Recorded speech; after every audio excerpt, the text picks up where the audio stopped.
Welcome to Arsenal, where the weapons and war machines of military history come to life. Today we explore the AH-1 Cobra over Vietnam and the crews and opponents who gave it its reputation. If you enjoy learning how technology, tactics, and human decisions come together in combat, you can find more articles, podcasts, and resources at trackpads.com. The Jungle Ridge line looks quiet from a distance, a dark green wall under the haze of a late afternoon Vietnam sky. Down in the valley, it is anything but quiet. A column of United States Army helicopters threads low along the treetops, rotors biting hot, humid air. The troop carrying AH-1 Hueys are heavy and vulnerable, loaded with infantry destined for a landing zone that has not yet proved itself friendly. Out ahead and on the flanks, two AH-1 Cobras slide into position, thin as spear points, their stub wings loaded with rockets and gun pods. The air already feels tense. In the front cockpit, the pilot nudges the cyclic, keeping the nose just above the canopy line. The Cobra feels sharper than the Hueys he used to fly, more like a fighter than a bus. His gunner in the rear scans the ridge through his sight, hands resting on the controls for the chin turret that houses a rapid-firing cannon and machine guns. Radio chatter builds in his headset as the formation nears the approach to the landing zone. The infantry commander wants the birds in fast, one pass if possible, with no circling.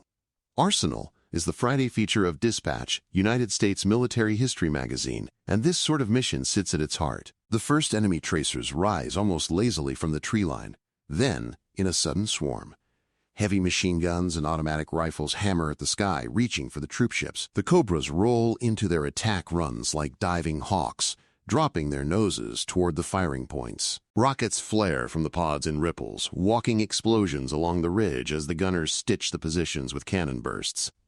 The Hueys dart through the gap. Their escorts are tearing open, dust and debris whipping around the landing zone as skids touch down. For a few seconds, everything feels on a knife edge. For the soldiers sprinting off the ramps, the shriek of the Cobra's engine and the dull thump of its ordnance are more than just noise. They mark a thin shield between an organized landing and a slaughter. They are the difference between an ambush and a fighting chance. For the pilots and gunners, this kind of mission is exactly why their machine exists: to fly where troop carriers cannot, to take the brunt of the fire, and to turn chaotic ambushes into controlled, if dangerous, assaults.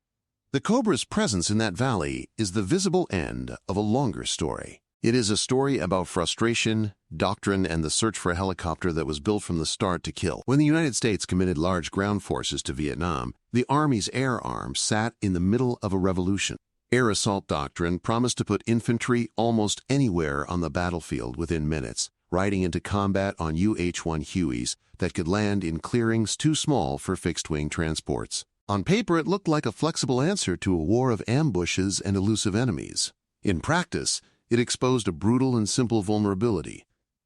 Troop-laden helicopters had to creep into hot landing zones under the guns of defenders who knew exactly where they were coming. At first, the answer was improvisation. Standard utility helicopters were turned into makeshift gunships, with side-mounted machine guns, grenade launchers, and rocket pods bolted to hardpoints that had never been designed for that role.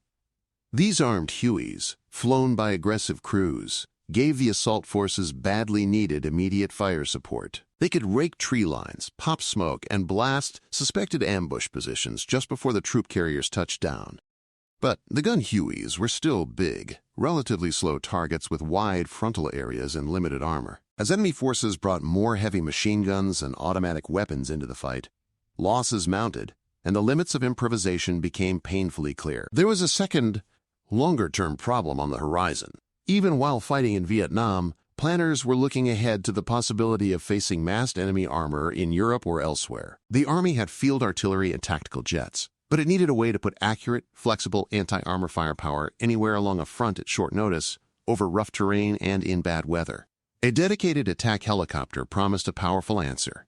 It could escort troop carriers in the jungle one year and hunt tanks across open fields the next. In both environments, the existing aircraft were caught in a bind. They were either too specialized for transport and not survivable enough as gunships, or too fast and high-flying to provide the kind of close, on-call fire support that infantry units in Vietnam required. The result was a push for something genuinely new. Designers and commanders wanted a helicopter purpose-built around weapons, visibility, and survivability, not adapted after the fact. Out of that mix of battlefield necessity and strategic anxiety came the decision to back a slim, tandem-seat gunship that borrowed proven engines and rotor systems, but wrapped them in a narrow, armored fuselage built to attack. That machine would become the AH-1 Cobra, the first dedicated United States attack helicopter. Once the decision was made to build a purpose-designed gunship, the path from drawing board to combat service moved very quickly. The war in Vietnam did not allow much patience for long development cycles, so the team at Bell turned to what they already knew worked and began refining it into something sharper. By the mid-1960s, Bell Helicopter had thousands of hours of experience with the Huey, and the weaknesses of improvised gunships were obvious to everyone involved. Engineers and test pilots had already flown several experimental gunship concepts that never quite satisfied the Army, either because they were underpowered or too complex to field in useful numbers.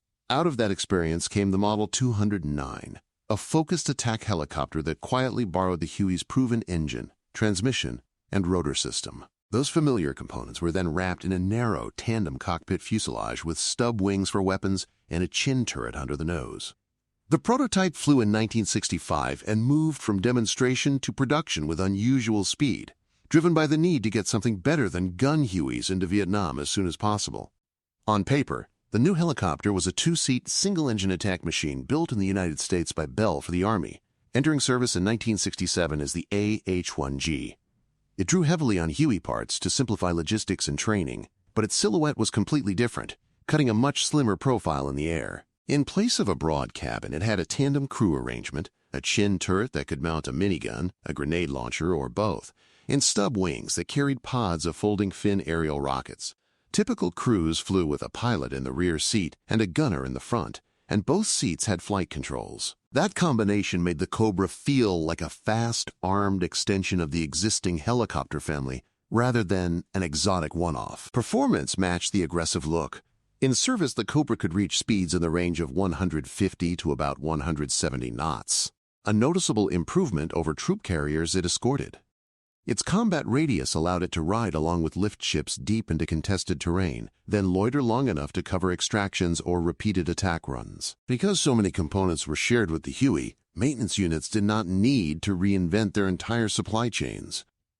For an army fighting an active war while also planning for future conflicts, the blend of new airframe and familiar guts was a practical solution that could be fielded quickly and sustained under pressure. Once the Army saw how quickly Bell could turn the prototype into a production machine, orders grew. The first contract called for a little over 100 helicopters, but wartime demand pushed that total into the hundreds and eventually into the low thousands, as Cobras proved their worth over Vietnam. Production lines worked to blend combat-driven tweaks into later batches, from changes to the canopy and skids to refinements in the rotor system and tail rotor layout. Over time, the basic airframe also became a test bed for improved sights, night fighting equipment, and early dedicated anti-tank missile fits that pointed toward the next generation of attack helicopters. At its core, though, the story of those early years stayed simple.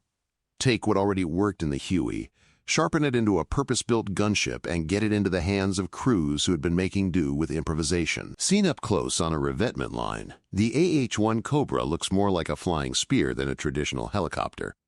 The fuselage is narrow and relatively tall, with the canopy stepping up from the front cockpit to the rear so that both crew members can see forward over the nose. The pilot usually sits in the rear seat higher up with a broad view of the horizon and the instruments, while the gunner occupies the front, closer to the chin turret and the targeting sights that control it. Armor plate and armored seat inserts surround vital areas, especially around the cockpit and key parts of the transmission. This gives crews some protection against small arms, fire, and fragments without trying to make the entire airframe shell-proof. Walking around a Vietnam-era Cobra, the first things that catch the eye are the stub wings and the chin turret.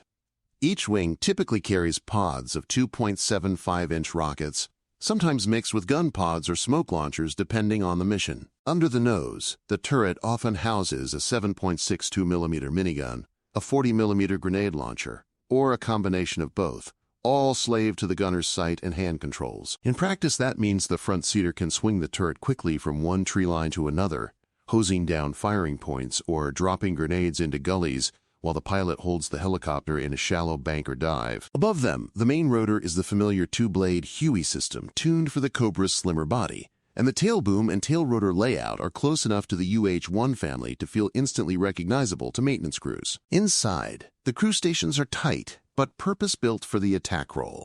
The front cockpit is dominated by the sighting system, weapon controls, and essential flight instruments, with good downward and side visibility to help the gunner pick out targets in the clutter of jungle, paddies, or the edges of built-up areas. The rear cockpit carries the full suite of flight controls and most of the navigation and engine gauges, along with weapon selectors that allow the pilot to back up the gunner if needed. Communication between the two is constant over the intercom, with short, clipped exchanges that keep the helicopter coordinated during aggressive maneuvering and quick switches between rockets, cannon, or grenades. Both positions have flight controls so that, in an emergency, either crew member can fly the machine, an important safety margin when battle damage or disorientation can strike without warning. Life in a Cobra is defined by the way all these systems mesh under stress. On the training range, crews practice smooth, planned attack runs and weapons employment, learning the helicopter's sighting quirks, the way recoil nudges the nose, and how rotor wash and dust can obscure the target just when they need it most. They rehearse transitions between different weapon types and practice escape maneuvers after firing, building the muscle memory that will keep them alive when the targets shoot back. In combat, those same systems are pushed harder, with pilots using the Cobra's relatively high speed and small frontal area to pop up from behind terrain, fire, then drop back into cover before enemy gunners can walk rounds onto them. Reports from Vietnam describe Cobras taking hits, losing non-critical systems, and still getting home, thanks to the robustness of the Huey-based drivetrain and the protection around the cockpit. For many crews, that combination of familiar mechanics and purpose-built firepower is what made the AH-1 feel like a true weapon system in its own right, rather than just another helicopter pressed into a gunship role. The machines could absorb punishment, deliver precise and sustained fire, and work hand-in-hand with troop carriers and scouts in a way that earlier improvisations simply could not match. Every switch, sight, and panel inside the cockpit existed to support that mission. When pilots strapped into the rear seat and gunners closed the canopy up front, they were not just flying another variant of a transport. They were climbing into a helicopter that had been designed from the beginning to attack. That purpose-built design met its real test in combat. All the engineering choices, the trade-offs, and the familiar Huey components had to prove themselves under fire in Vietnam's unforgiving valleys and ridges. The AH-1 Cobra did not have long to wait. It went from factory to front line in a remarkably short time, because the war was already in full swing. Early production AH-1G Cobras reached units in Vietnam in late 1967 and were folded quickly into air cavalry and assault helicopter formations that had been relying on gun-modified UH-1s. Crews already knew the jungle environment, the patterns of ambush along rivers and roads, and the vulnerability of troop carriers on final approach. What changed was how they could shape the fight. A pair of Cobras could race ahead of a lift, orbiting with higher speed and tighter turns than the old gunships, then drop into attack runs with a smaller target profile and a flexible mix of rockets and turret fire. Tactics evolved so that Cobra teams probed suspected hot landing zones, drawing fire and then smashing gun positions before the troop ships committed. In the Highlands and along the Laotian border, the helicopter's baptism of fire often meant repeated missions into the same contested valleys. Pilots and gunners learned which ridges tended to hide heavy machine guns and which stream beds were likely infiltration routes for enemy forces slipping across borders. They also learned how quickly weather could shut down fixed-wing support and leave rotary-wing gunships as the only immediate firepower over the infantry on the ground. Cobras escorted convoys, guarded fire bases during night attacks, and flew hunter-killer patterns with observation helicopters, the little scouts calling out targets for their armed partners. These missions built habits and confidence. The toll of that fighting showed both the risk and the resilience of the design. Cobras took hits that would have brought down lighter machines, sometimes limping home on damaged rotors or with hydraulics leaking and warning lights glowing on the panels. Stories from the war describe aircraft that reached friendly lines with holes in their structure, but with crews still alive behind armor plate and still in control of the Huey-derived drivetrain. In those moments, the decision to build around proven mechanical systems paid off. The helicopter became a bridge between artillery and fast jets, staying close enough to see the fight, while hitting hard enough to make a difference for the soldiers below. Crews who flew the AH-1 in Vietnam and later in Cold War exercises tended to praise the same core strengths. The Cobra was fast for a helicopter of its time, and that speed gave pilots more choices about how to approach a target and how long to stay exposed over open terrain. They could react quickly when ground units called for help, arriving over a firefight before other systems could reach it. The narrow fuselage presented a smaller target from the front, while the tandem cockpit and well-shaped canopy gave both pilot and gunner useful forward visibility. It felt like a sharp tool. The way the weapons were arranged was another major advantage. The stub wings and chin turret meant that all of the helicopter's offensive power could be brought to bear quickly, without the limits of door-mounted guns tied to a cabin opening. Rockets, minigun fire, and grenades could all be focused into a single patch of jungle or a line of enemy positions in a matter of seconds. Because the helicopter used so many Huey components, maintainers already understood much of the mechanical side and could keep availability high even under rough field conditions. Familiar parts kept more gunships on the line. Those strengths came with clear trade-offs, and crews were frank about the weaknesses. Early Cobras were single-engine machines, so a hit or failure in the wrong place could leave the crew with few options beyond a forced landing or an auto-rotation into whatever terrain lay below. The cockpit and vital systems were protected against small arms and fragments, but concentrated fire from heavy machine guns or larger weapons could still penetrate, especially from the sides or from below during certain maneuvers. The tight cockpit layout and tandem seating demanded excellent crew coordination, because neither pilot nor gunner had the broad bus-like view of a UH-1 cabin. Losing sight of friendly positions in complex terrain could quickly become dangerous. Enemy forces learned their own lessons and adapted. They tried to time their fire to catch Cobras during pop-up maneuvers or turns, when the helicopter was briefly more exposed and its path more predictable. They also learned to disperse quickly after opening fire on a formation, knowing that the gunships would roll in hard once they had a clear target. Compared with later purpose-built tank hunters, the early models lacked the sophisticated sensors and night fighting suites that would eventually define the attack helicopter role. That limitation helped drive the next wave of changes. Combat experience fed directly into evolution. The AH-1 family did not stand still after its Vietnam service. Once the basic airframe proved itself under fire, both the United States Army and the United States Marine Corps pursued upgrades that reflected new threats and missions. For the Army, the key change in the 1970s and 1980s was a shift toward dedicated anti-armor capability to counter Warsaw Pact tank formations in Europe. This push produced improved variants, often grouped under S and later designations, that incorporated more powerful engines, enhanced rotor systems, improved fire control, and the ability to carry wire-guided anti-tank missiles such as TOW. The helicopter moved from being primarily a gun and rocket platform to a true tank hunter, able to engage armored columns from standoff distances while using terrain for cover. The United States Marine Corps, operating from amphibious ships and focusing on close air support for Marines ashore, followed a slightly different path. Marine Cobras evolved into twin-engine Sea Cobra and Super Cobra variants, using navalized components better suited to overwater operations and shipboard basing. Their weapon suites were updated to include missiles for both anti-armor and anti-ship roles, alongside improved night fighting gear and navigation systems tailored to expeditionary operations. Export versions and license-built derivatives spread the design to allied nations, each bringing local preferences and modifications, from different sighting systems to alternative weapon fits. Over time, the family tree culminated in modernized versions such as the AH-1Z, with advanced sensors, glass cockpits, and more powerful engines, yet still showing the unmistakable lineage of the original slim fuselage Cobra. The AH-1 Cobra's legacy lives on in both hardware and doctrine. As the first dedicated United States attack helicopter, it proved that rotary wing gunships could be more than improvisations on transport airframes with guns bolted on. It showed how a machine built from the outset for fire support could integrate with air assault tactics, armored defense plans, and expeditionary operations at sea. Many of the ideas that shaped later more advanced attack helicopters, like tandem cockpit layouts, concentrated forward-firing weapons, and close integration with scouts and ground controllers, were tested and refined in Cobra units. Even after newer helicopters took over frontline roles, the Cobra's service in Vietnam and along Cold War frontiers left a clear imprint on training, manuals, and expectations for what attack aviation could do. Physically, Cobras survive in significant numbers.